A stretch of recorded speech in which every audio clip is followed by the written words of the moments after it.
Welcome to today's video. In this video, I'm going to have a conversation with Meegan Winters from Abilize about the amazing services that she provides for people that travel with challenges, and in particular to help families that have autistic children. So Meegan, you want to tell us a little bit about how you got started with what you do?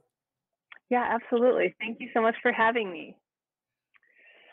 So Abilize, we provide basically virtual tours of the inside of public spaces. So like what you see on Google Maps, where you can kind of travel through the streets, we're doing that for the inside of public spaces across the US and someday beyond. That's why I have this map in my background, is just my intention of becoming an international company. So that could be for someone with a physical or invisible disability that our tagline is know before you go. So it allows a person to explore virtually from the comfort of their own home before actually like taking the plunge and going on a vacation or even going to the grocery store. It can be some things as simple as in a local community. So the inspiration behind what Abilize is that I was a special education teacher for many years. I taught students on the autism spectrum, and both as a teacher and through conversations with parents, I just identified this need. Parents were struggling to go to the doctor with their child on the spectrum, or go to the dentist, or go to the grocery store, because some of those like transitions or changes in the regular routine can cause a lot of anxiety for someone on the spectrum and could potentially cause behaviors, which is stressful for both the child and the parent. In addition to that, as a teacher, things like field trips and assemblies were challenging because, again, they were out of the routine. And so I would create visual schedules and social stories and take pictures and take videos and really all of these things to kind of help prepare my students for this upcoming change. And so the first time I saw a virtual tour, I was like, this is it.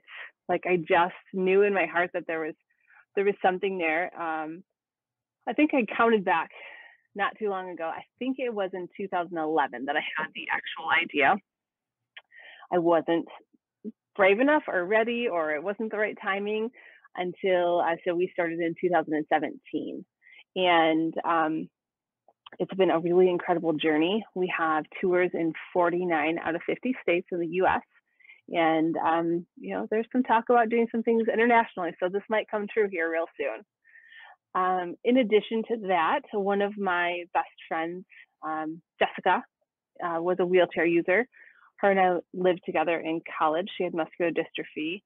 And through that experience of living with Jessica, although we were friends and I certainly have had experiences with her around the community, and but only in like short doses of a day or 2 days at a time. But really living with someone that has a physical disability was really eye-opening too. And I'm sure that you can relate and understand, and many of your viewers can relate and understand that there are it's not even that I think people are intentionally not being accessible. It's just that maybe there isn't enough awareness, and this is, what you're doing and what Abilize is trying to do is create awareness so that people can be comfortable having experiences. If you were to ask me what my life purpose is, I would say it's to provide people with experiences that they otherwise wouldn't have. Like I love to know that I could be the reason that a family goes to Disney World, or that Abilize could be the reason that, a family, travels to Arizona and has their first family vacation. So that was a really long answer for me, but that is Abilize, and that's my inspiration behind it. Okay, well, and I appreciate that because when we talked before we started the interview, it's interesting that you and I have such a common passion to provide information to help people, because when you travel with challenges, no matter what the challenge is, there's always some uncertainty about will this work or not.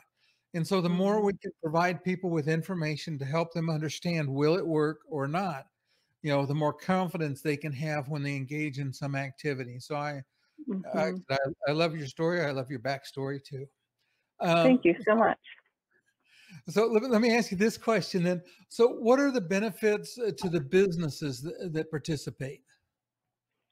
So if a business has a virtual tour that we have provided, they would become able as accessible. We would put the virtual tour on our website, which is basically a database. So you can get on there and you can put in your zip code, or you can put in a certain industry, and it would show you virtual tours in your particular area. We would also provide that virtual tour to the business. So for businesses, it's a marketing tool that they can really use to attract all customers. Particularly after COVID, virtual tours are something that everybody can relate with. Everybody has now experienced isolation. Everybody has now experienced anxiety going to places. And so it's really something that's a universal design, but the heart behind it is an accessibility tool. We also provide a website badge that would show any visitors that they are able as accessible. A window decal. Actually, I have one right here. So this window decal. It just happened to be sitting here. This is lucky.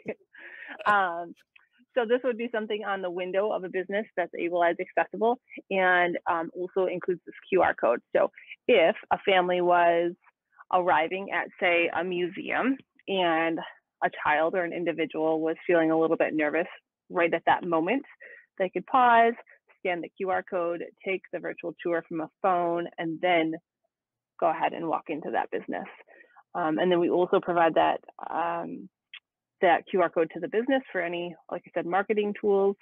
And then we do some social media promotion. So of course, we're always trying to promote the businesses that we're working with, so that the world knows that they value inclusion and accessibility. Oh, very nice. And so how can a business get involved with you? So there's actually two ways that a business could get involved. One is kind of, as I started to mention, where we provide the virtual tour. So someone could go to our website, that's ableeyes.org, and could say, I'd like more information about becoming able as accessible. There's, a box that you can fill out information.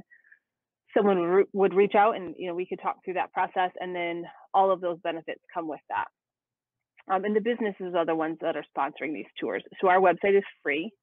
It will always be free. We never want somebody to not have access due to restrictions with finances. So we're able to provide a free tool to the world because these businesses are sponsoring these tours, but they're getting a great marketing tool out of it too. And then the other is there are many businesses that already have virtual tours. Again, particularly after COVID, you're seeing more and more virtual tours. And if a business already has one, our tours include things like accessible restrooms. We go all the way into the restroom and we show the handicap stall. We'll show restrooms. We'll show the entryways. We'll show, sidewalk cutouts if we can, if it's close to the door. Anything that has to do with accessibility, we would, intentionally include in our virtual tours.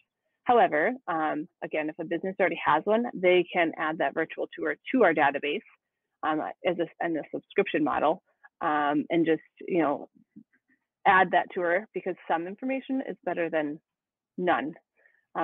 Although it maybe doesn't show the bathroom, it could be beneficial to a child on the spectrum or a veteran with post-traumatic stress that just needs to see that place ahead of time because of some anxiety. So those are the two ways. We provide the virtual tours, or someone can add their virtual tour to our database. Okay. Well, very nice. I appreciate that. She alluded to international, and hopefully I have some opportunities to provide some virtual tours as we're out and around, because my wife does travel with a wheelchair. So looking forward to it. I heard you have spies in other places too that may be doing some support for you. I'm working on it. Yeah. I have said over and over again that although this last year and a half has had its challenges, one of the blessings that I have found in it is that I have been able to meet people all over the world. I mean, I would have never probably met you had Zoom not been a common form of networking. But because Zoom is now something that people do every day, I've been able to meet the most amazing people doing the most amazing things. And I love just hearing the journey for everybody. Yeah, and like I said, and I'm looking forward to it. We have a couple of trips on the horizon, and we're going to try to get some videos to help others. One of the things I do is shoot conventional videos for my channel to help people, and now hopefully we'll be able to work together to get some 360-degree videos that meet your needs as well. Yeah, that would be so awesome. I'm looking forward to it. Yeah. Okay, well, thanks for everybody for watching. If you have any questions, you can reach out to Megan at Ableize. It's ableize.org, right? Correct. And is there a hyphen in that for the website? There is not a hyphen. It's just ableize, no space, .org. Okay, and we'll actually put a link to that and a link to any other contact information Megan has, obviously in the description down below. And we'll Awesome. see everybody next time. Thanks so much for having me.